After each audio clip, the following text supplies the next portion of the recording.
What's going on, world? Welcome to another edition of the Black Mental Health Podcast. I'm your host, Reg. Joined today with me is another very, very special guest. This is family. This is my son's godmother. This is my fiance. I always say girlfriend, so I gotta start getting there. But people be correcting me. My fiance's friend. She's our relationship counselor as well because she coached me through a lot of stuff. And founder of clothing line. Push Boutique. Push Boutique, Miss Tanita Powell.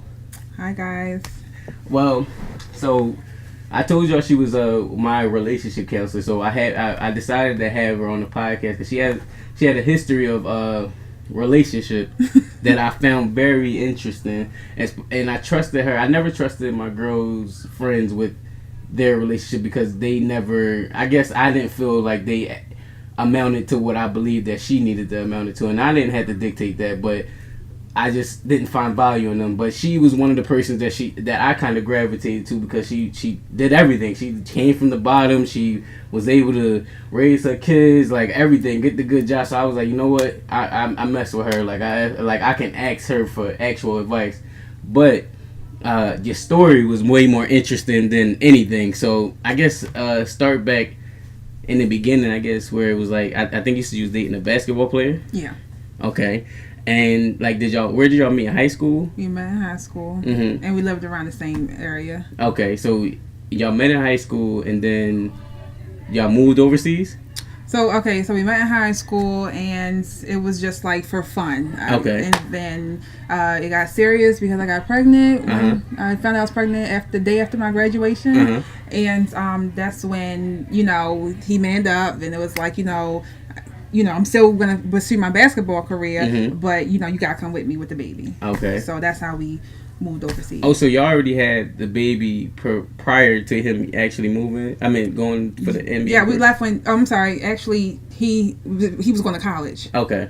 He was going to college. Jemiah was 8 months old, and he was like, I'm taking my family to college with me. Oh, okay. And we're just going to rock out like that. So we Commendable. Went to New Mexico. Commendable. You didn't have no worried or anxiety going to another country or another state? No, I was ready to die 100%. Okay. So y'all get out in Baltimore. I mean, get out of Baltimore and go to, you said Mexico? New Mexico. New Mexico. How was it out there? It was great. I loved it. I loved it. So, how was it when y'all first, I guess, like the transition of him being a basketball player, not really being there for the kids as much as you would like him to be? How did I transition from like him being around and then So I was kind of like attached to him. Like we was attached at the hip. Like we would go everywhere together. We did everything together. So when when he started like traveling for his games, it was weird because I'm like, well, I'm here with the baby, and I was lonely. So Skype wasn't too heavy, so we would just like be on the phone all the time. And you know how certain basketball players have their thing before they start their game. Like his thing was to like listen to his music before he starts his game. I'm like, well, Dad, hang up the phone with me and stuff. And I'm like, all right, like this is about to be, how he get paid. I had to come to the conclusion, like, I have to get used to him leaving if I'm going to be with this guy because that's his job. So it was a hard transition because I was a young teen mother. But I got adjusted, so I can adjust and adapt to any situation. So what was it like? Basically, like you was a single mom in a sense. Absolutely. Okay. Absolutely. You move. It was like a 30-hour drive or a 6-hour plane ride to get to New Mexico. So it was just me. What was your mind frame when you were like, I guess, separated from? Because you didn't have no help. Basically, you had financial help, but you didn't have that physical presence of like someone helping. Right. So was it like? I guess, did you have any like depression or anything during that time period, or you were so happy with the finances that it overpowered the fact that he wasn't there physically? It was.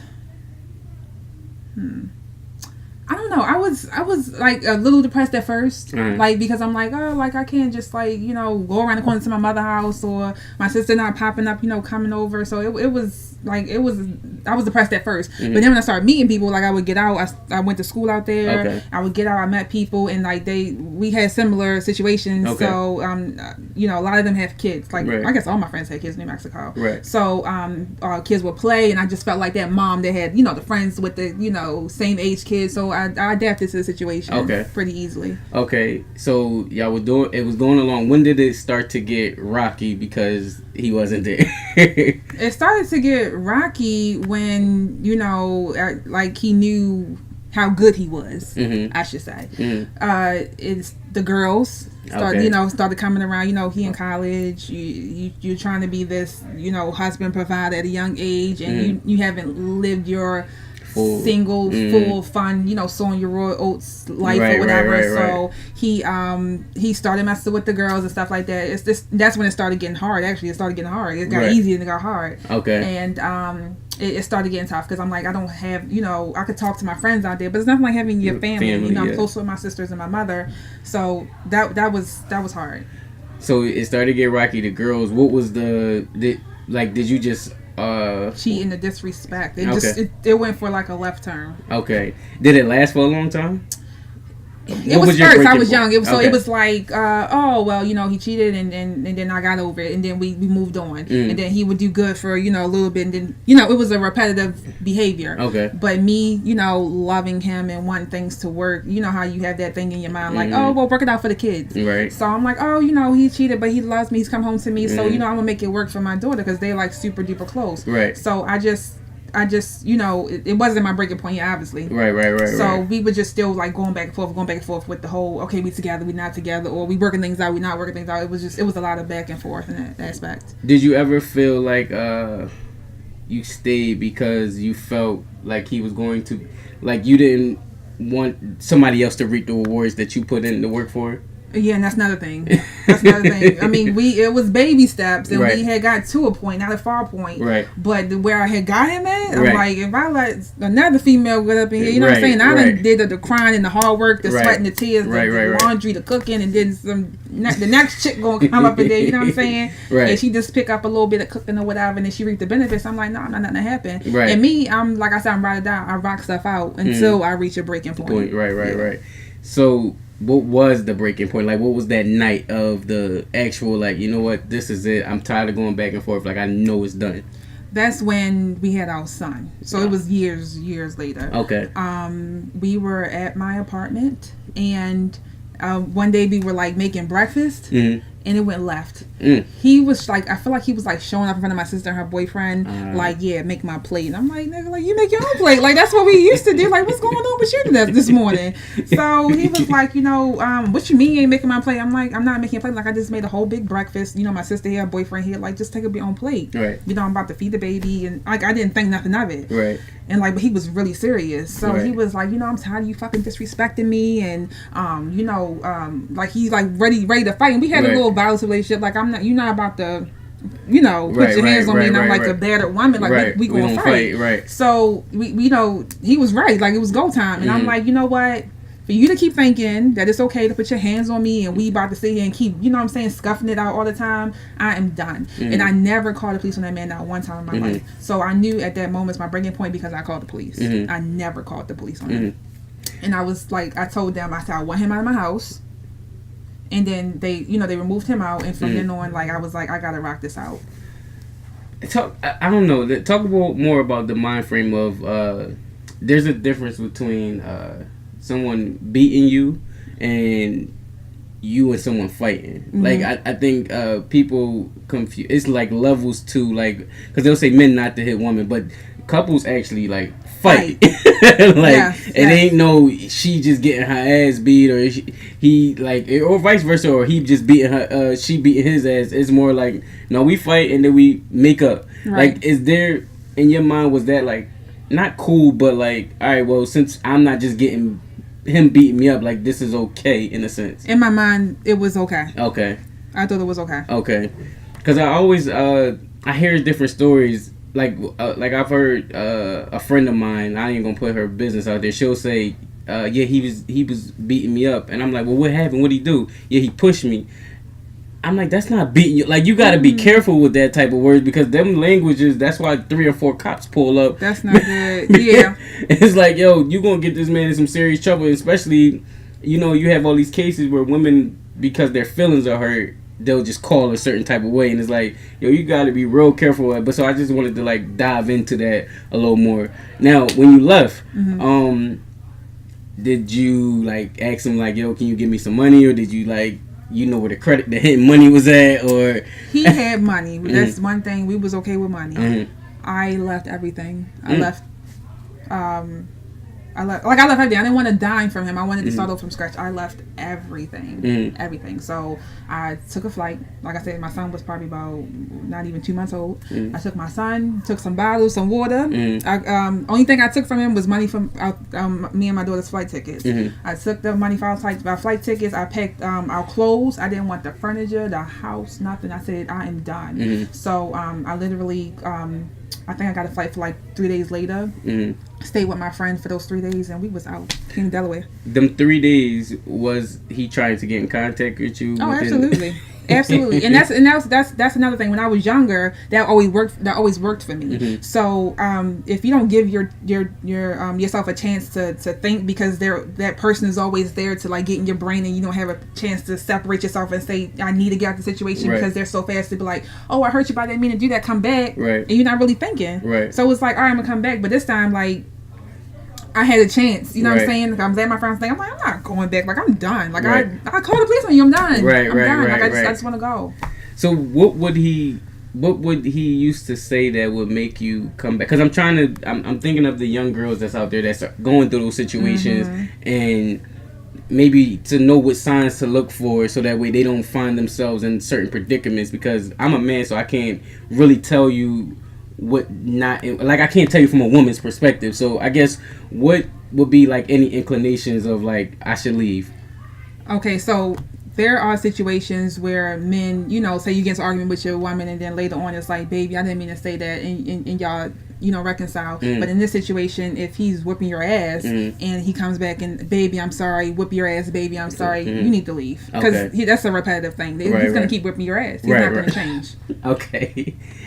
So that, baby, I love you, I'm sorry, I didn't mean to do that, it could be used like, okay, we had an argument, I didn't mean to say that, or it could be a, baby, I'm sorry, I didn't mean to do that type, he whooped your ass. So you got, you know, got no difference. It's a question, the way I'm trying to phrase it. How did you feel like you could help him in any way, as far as like, because for the sake of your kids? I always say men that beat women, they are horrible. Horrible as fuck. They're horrible as hell. But instead of just saying, yo, don't put your hands on a woman, what advice, or what do you think women could do to help that man? You get what I'm saying? Like, your son, say you have a son, say he goes out there and hit a woman, you're not going to just tell him, don't hit women, you're bad. Like, what if he really in the moments can't control himself? And it's like, it's so easy to say just walk away, but it's harder to do that when you're in the actual moment. So what advice would you give to men, or what do you think women should do to help men that have those type of issues within themselves? To help the man, what the woman can do is literally leave. You have to leave. If it's volatile, you have to leave. You can, some men, because I helped him, his family's so different than him. Like I'm a strong-minded woman. When I have my mind set on something, that said, there's no swaying me or whatever, I will work with you.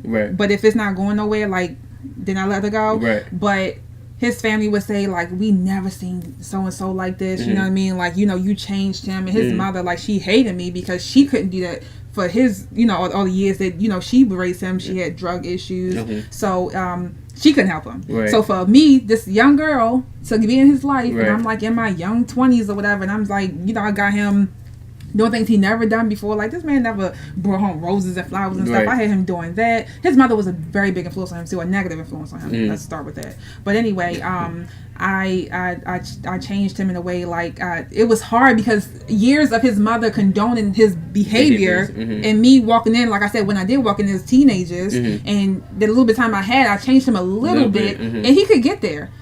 Like, when we went away overseas, it was crazy. Like, he was like the best ever. And I was just like, you know, when he doesn't have the influence of his mother, he's a good man. But when he's around his mother, which was 90% of the time, it was bad. It was bad. Like, I mean, he would be disrespectful, talk to me kind of way, talk to her any kind of way. Yeah. From your perspective, where do you think his issues came from? His issues came from his father not being around and his mother being his yes man. Okay. Like, you parents have to separate being a friend and being a parent. I could be a friend to my kids. We have fun. I'm a young parent. Right. But at the same time, I'm gonna be a parent when I need to be a parent. Right. So y'all, the reason why I ask because I always think about like what creates an anger in a man, like, and usually the underlying factor that I find is that men don't have other men to tell them how to control themselves. Like it's easier for a man to say like, yo, this is what I did, like from experience, as opposed to don't do that. So that's why I asked that. And where you think a lot from it usually comes from the dad not being there. All right, so you get on the plane with nothing basically, but just yourself. Yeah. What is your mindset in that time? What the hell am I gonna do? You know, I don't have no money. Like I worked when I was like 15 and 16 and 17, but after that, like, he took care of me. I didn't have to worry about nothing. So I was scared. Like 2 kids. I'm like, I never saw us breaking up. Right. So when I came over here, I'm just like, I didn't know. The first thing I thought was money.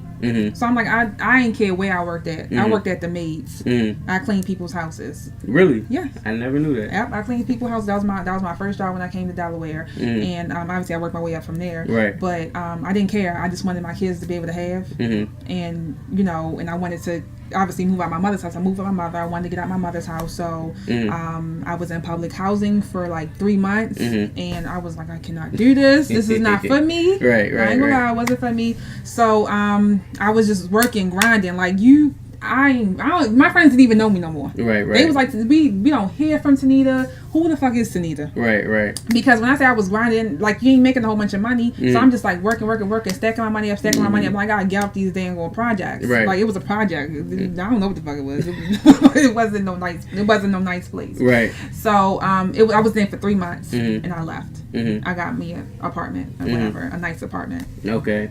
So you left and you still haven't. Was he still being in contact with you within that time? Yeah. Trying to get you to come back? Still got the whole mind frame of, she's going to come back. And he said it. You're going to come back. Wow. He kept saying, you're going to come back. You need me. How did you... So you knew that you was done because you called the police and it was like... That was it. Okay. I called the police because I'm like, all right, I'm mad at him, but I already know that, in a couple hours he going to say sorry and we going to be cool. We going to be fine or whatever. And I don't want to, not be with the father of my kids. So... I had that mindset, but when I called the police, I was done.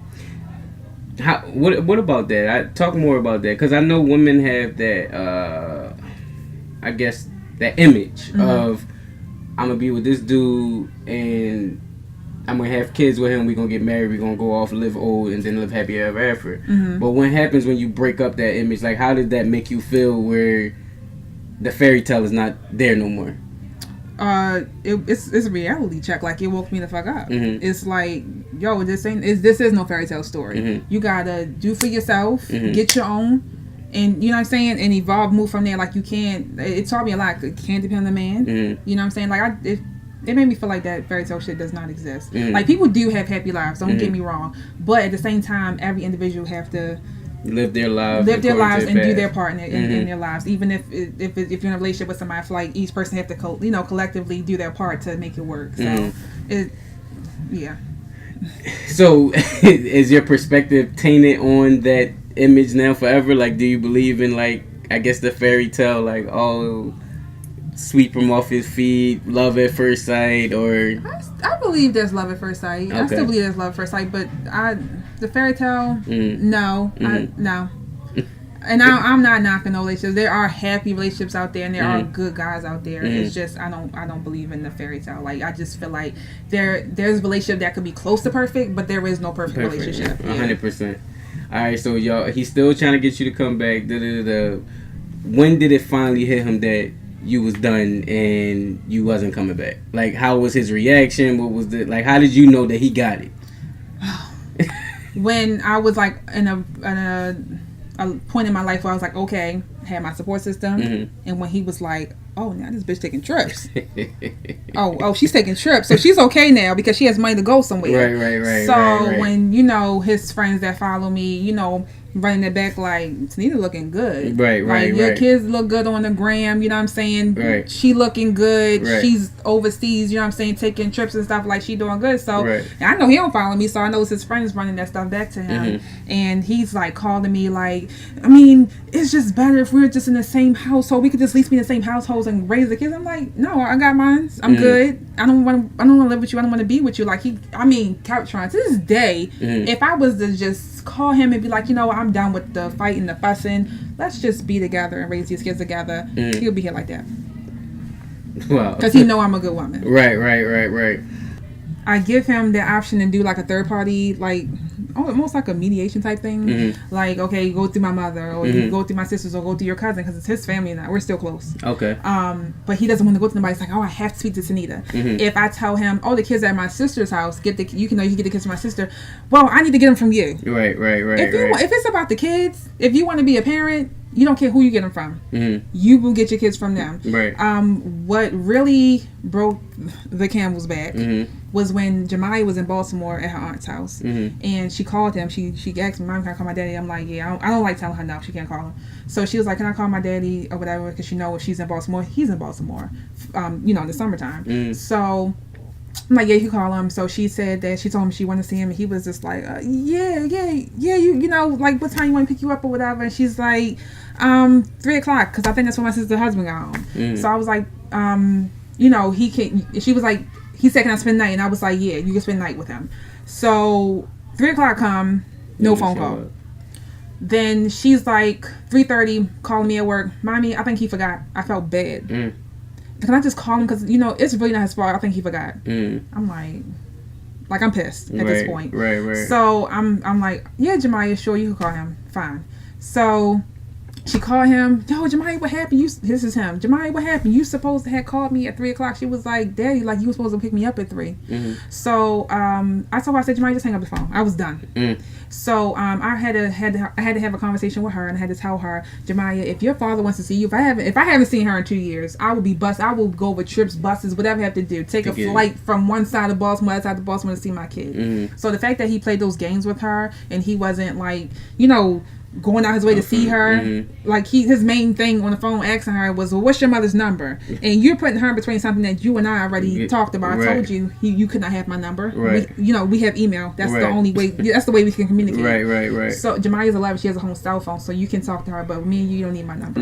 So he's like, what's your mother's number? And she's like, well, I can't give you that. Man, Jemiah, you playing games, man. All right, yo, bye. Like, hung up on her. Why am I in this? Right. If you want to see your daughter, you could. I'm literally y'all right there. You working it out with her. You could have picked her up. Right. No. So I cut that off. It's certain men, and the reason why I understand that, and we was talking about that off air, where you said y'all can't it's certain men that have that quality of being a father, and certain men that I don't know him from a can of paint, so I can't say if he does or not. But I'm from my own experience. My dad right now, we built our relationship back up, but he's still inconsistent. My mom always said he always wanted me to call him. Like, yo, y'all never call and check up on me and make sure I'm okay. That. And I'm like, yo, as a man now, like my stepdad, he's older now, so now I feel kind of obligated to call and check on him. He's older, so it's like, I don't feel that way. You got years to make up for me to be calling and checking on you. You should be wanting to be. And I came to the conclusion to myself, like, some men just don't have that gene of wanting to be that type of parent. Like, they parent differently. Oh, and that's what I was about to say. We talked about how men don't love their kids like women love their kids. Not that they don't love them, but not in the same way.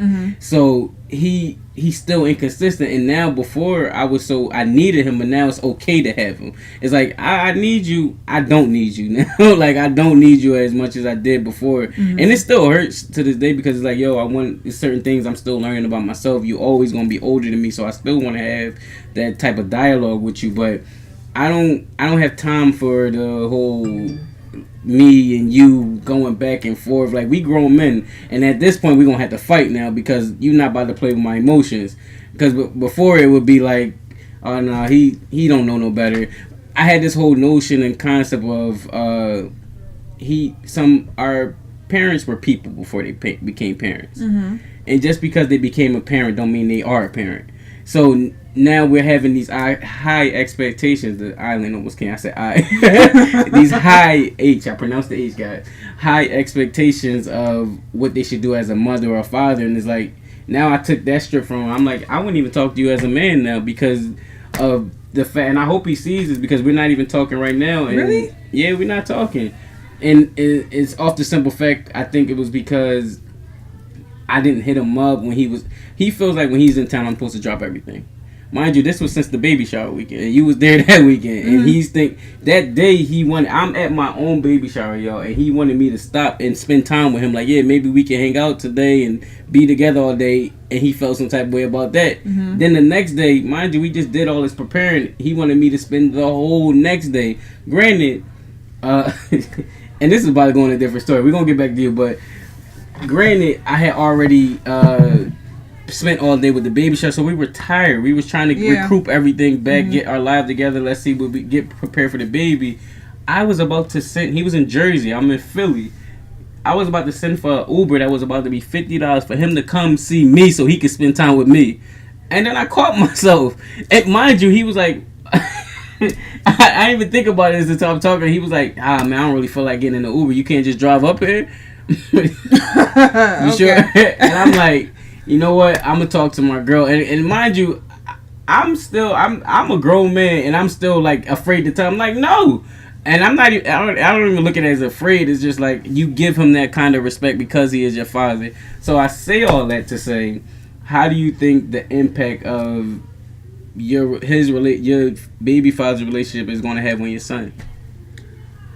Because you were mad at him because his mom was a yes man. Not saying you are a yes man, but because you want to make sure your kids get everything, you're going to probably overcompensate because he's not there. So now you probably create something that you didn't like in the first place.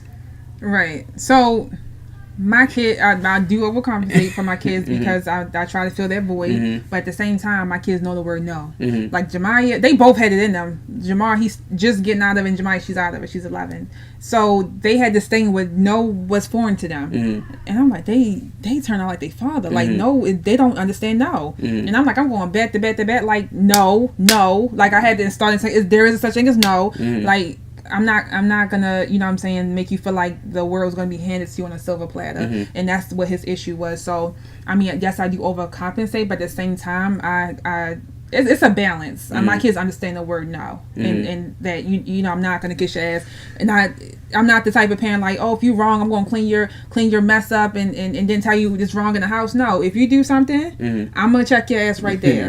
right. And that's that. We're not gonna go in the house and say it in the corner. More specifically with your son though, how do you expect to raise him as a man being a woman?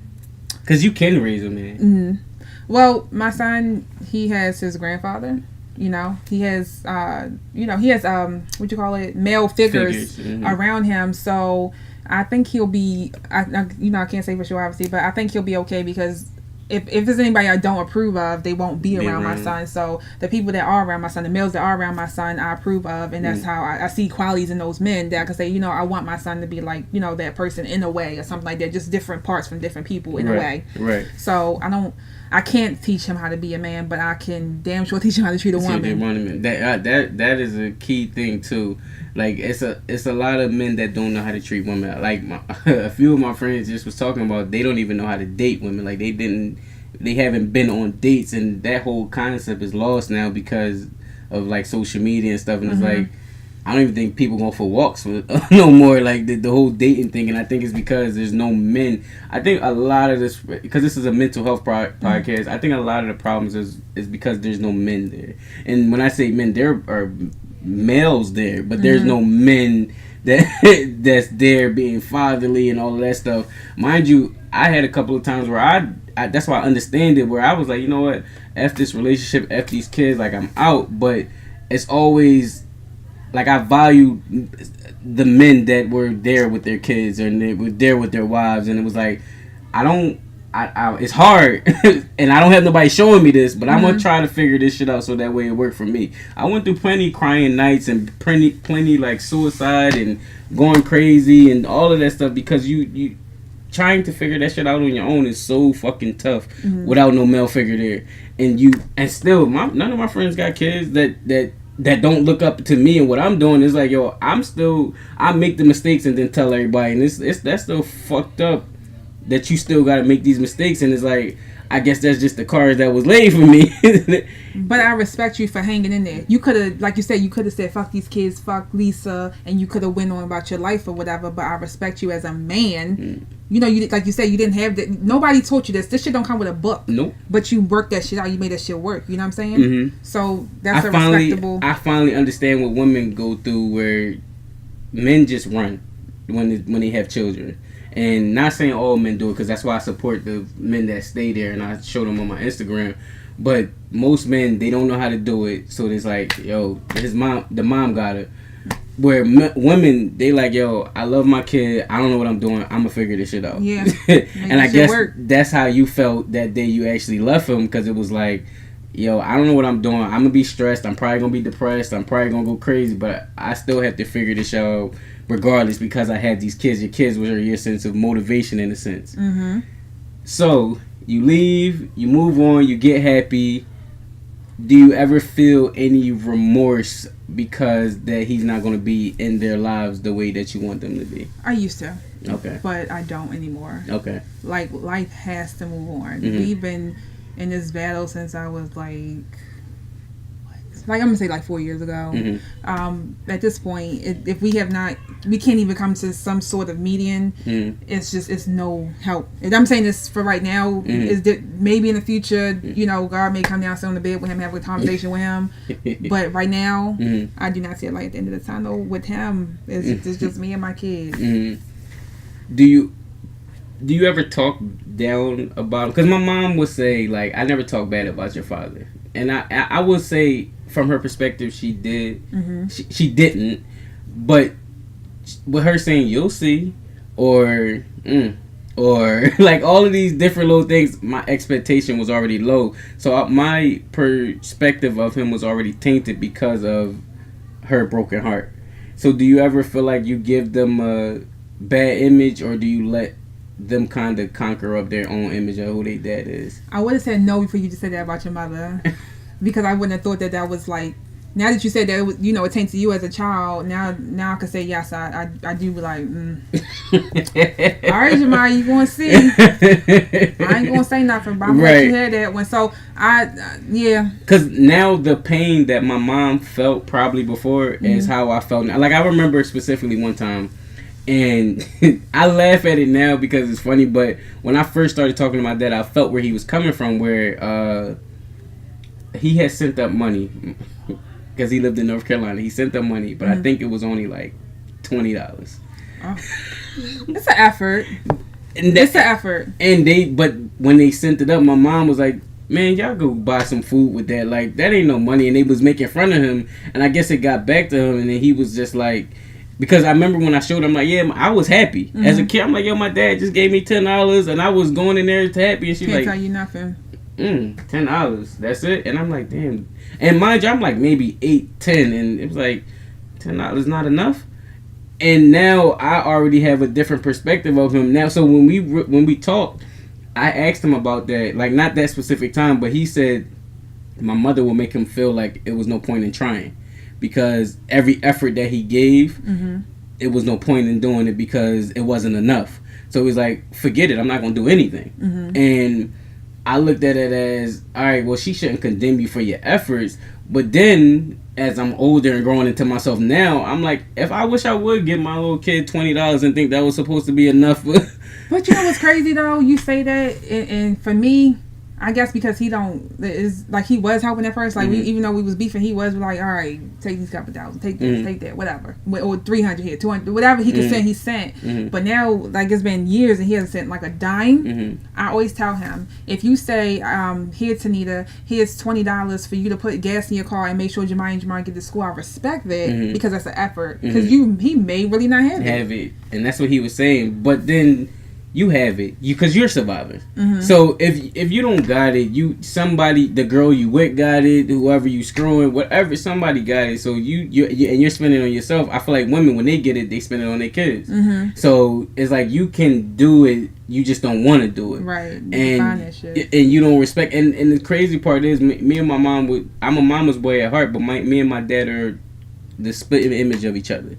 Like, not even as far as looks. I mean, personality, we're the same exact type person. He's a smart dude, intelligent. I just think he didn't have a dad. So the cycle keep repeating itself, because he never went through the struggles. Like, yo, I'm not with my baby mom. She got them kids. Like, whatever. I'm just let her do. So an image, the story that you had, it mirrors of like one that I actually been through, and I was like, damn. That's crazy. And I look at all of these children, it's like, yo, their dads is out here, but they just don't want to be a part of their lives because of the mom, and they can't reconcile. But different story. What would you say to the young women out there that have been, like, what would you tell your 21-year-old self? My 21-year-old self. So Jamar he didn't exist. So I would say, get away. Like, run now. Like, go. Get yourself together. Do your own thing. Go. I would have ran a long time ago. Like, the ride or die thing could be good, and it could be bad. It could hurt you or it could help you, and it did both for me. But I think more so hurt, because now it's 2 kids involved. You know what I mean? It could have just been one. It shouldn't have been none, but it's 2 kids involved, and now I gotta explain 2 kids or I gotta overcompensate for 2 kids now. So my 21 self, I would have said, Tanita, run away, because it would have just been me and Jemiah.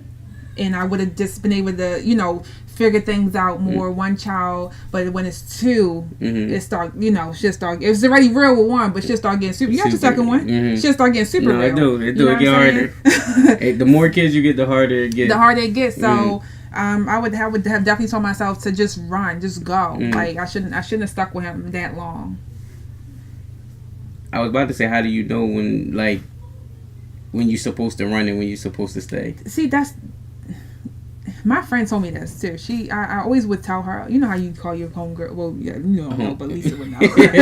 Girl, he did that, and she'll be like, Tanita, you'll know when you're ready. I'm like, what the fuck did she mean by that? Like, I'm gonna leave him now. Whole time I'm like, wait for him to call and say sorry so we can reconcile.